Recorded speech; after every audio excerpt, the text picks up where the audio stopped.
So రాగానే first అంటే ఇంటరాక్షన్లోనే మనం సర్జరీ అనే దానికంటే కూడా ఓకే నోరు తెరిచి నిద్రపోతున్నాడు, అది గ్రేడ్ 1 ఉందా, 2 ఉందా, 3 ఉందా, కొంతమందికి 4 కూడా ఉండొచ్చు. 3 సంవత్సరాలు ఉన్నాయి, గ్రేడ్ 4 ఉంది. 2 సంవత్సరాలు గ్రేడ్ 4 ఉంది. ఫస్ట్ మందులతో చూడొచ్చు. వాడు చెవిలో చీము లేదు, ఓన్లీ గ్రేడ్ 4 ఉంది, కొంచెం నోరు ఓపెన్ చేసి నిద్రపోతున్నారు. సో మిగతాది పర్వాలేదు, బాగానే ఉంది. ఓన్లీ ఎడినాయిడ్ ఎన్లార్జ్మెంట్ని బట్టి మాత్రమే 2 ఏళ్ళు, 3 ఏళ్ళు, 4 ఏళ్ల పిల్లలకు సర్జరీ అనేది అంత అవసరం లేదనేది నా ఎక్స్పీరియన్స్లో నేను తెలుసుకున్నాను. వీళ్ళకి యాంటీ అలర్జీ ట్రీట్మెంట్ కనుక ఇచ్చినట్లయితే హ్యాపీగా పిల్లలు పెరుగుదల కానీ, నిద్ర కానీ, లేకపోతే ఎడినాయిడ్ సైజు కానీ మెల్లమెల్లగా తగ్గిపోతుంది.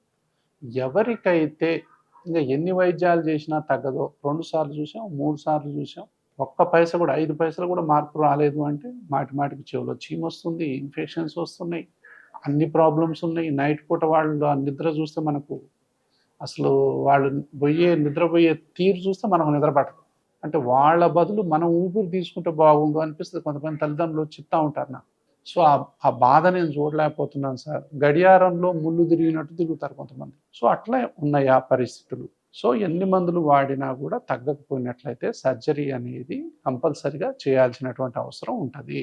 కానీ తొలి దశలో మనం మందులు వాడినట్లయితే అది అలర్జీ అయితే అలర్జీకి సంబంధించినటువంటి పరీక్షలు చేయటం, ఆస్తమాకు సంబంధించిన పరీక్షలు చేయటం. సో దేనివల్ల ఎలర్జీ వస్తుంది, డస్ట్ మైట్ వల్ల వస్తుందా, కాబట్టి ఇమ్యునోథెరపీ కూడా ఇప్పుడు అందుబాటులో ఉంది.